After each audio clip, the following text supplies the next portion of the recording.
الحمد لله رب العالمين والصلاة والسلام على نبيه محمد وعلى آله وصحبه أجمعين أما بعد.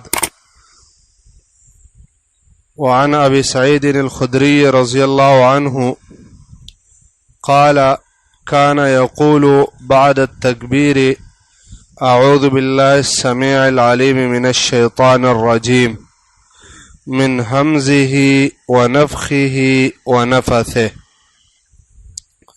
ابو سعید الخدری رضی اللہ عنہ سے روایت ہے کہ اللہ کے رسول صلی اللہ علیہ وسلم تکبیر کے بعد یہ پڑھتے تھے اعوذ باللہ السمیع العلیم من الشیطان الرجیم من همزه ونفخه ونفثه. نماز کے اندر تکبیر تحریمہ کے بعد سب سے پہلے دعا پڑھی جاتی ہے، دعا الاستفتاح، اور پھر دعا الاستفتاح کے بعد تعوذ پڑھا جاتا ہے اعوذ باللہ السمیع العلیم من الشیطان الرجیم. یہ جو تعوذ ہے اعوذ باللہ، یہ شریعت کے اندر 3 جگہوں میں نقل ہے. ایک نماز میں نقل ہے، اور دوسرے نمبر پر قرآن کریم شروع کرنے سے پہلے جب انسان قرات کرے تو اس سے پہلے اعوذ باللہ پڑھنا یہ اللہ کا حکم ہے. وَإِذَا قَرَأْتَ الْقُرْآنَ فَاسْتَعِذْ بِاللَّهِ مِنَ الشَّيْطَانِ الرَّجِيمِ. اللہ فرماتے کہ جب آپ قرآن کی قرات کرو تو اس سے پہلے اعوذ باللہ یہ پڑھا کرو. تو قرآن سے پہلے اعوذ باللہ پڑھنا. اور تیسرے نمبر پر غصے کے وقت جب ایک انسان کو غصہ آ جائے حد سے زیادہ تو اس وقت اعوذ باللہ من الشیطان الرجیم یہ پڑھنا چاہیے.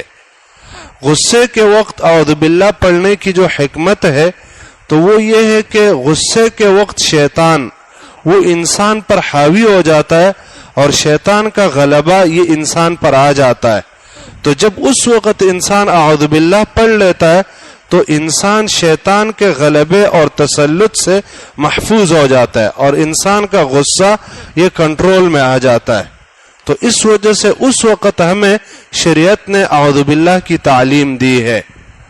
اور قرات کے وقت اور نماز سے پہلے جو ہمیں اعوذ باللہ کی تعلیم دی گئی ہے تو اس کی وجہ یہ ہے کہ یہ جو 2 اعمال ہے یہ بہت بڑے اعمال ہے. ایک قرآن کی تلاوت یہ بہت بڑا عظیم عمل ہے، اسی طرح نماز یہ بہت عظیم عمل ہے. تو جب انسان اس عظیم عمل کے لیے کھڑا ہوتا ہے اور یہ عظیم عمل شروع کرتا ہے تو شیطان انسان کو آرام سے نہیں چھوڑتا. شیطان یہ چاہتا ہے کہ کسی نہ کسی طریقے پر یہ عمل آپ پر خراب کرے اور آپ کے اس عمل کے اندر خلل ڈالے. تو شریعت نے ہمیں اعوذ باللہ سکھایا ہے کہ آپ اعوذ باللہ من الشیطان الرجیم یہ پڑھو، تو اس سے یہ ہے کہ انسان کا وہ عمل محفوظ رہ جاتا ہے اور شیطان آپ کے اس عمل میں خلل نہیں ڈال سکتا.